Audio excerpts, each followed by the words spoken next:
Els habitatges turístics han convertit el centre de les nostres ciutats en parcs temàtics per al turisme. Famílies expulsades, lloguers impossibles i barris sense vida.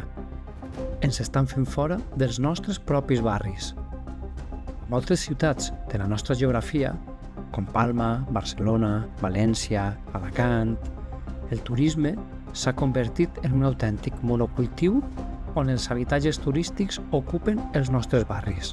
A Màlaga, un terç dels habitatges a barris com Ciutat Jardí són turístics.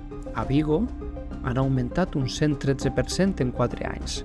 A Madrid hi ha prop de 19.000 pisos turístics i, al mateix centre, una de cada 10 llars ja no té veïns.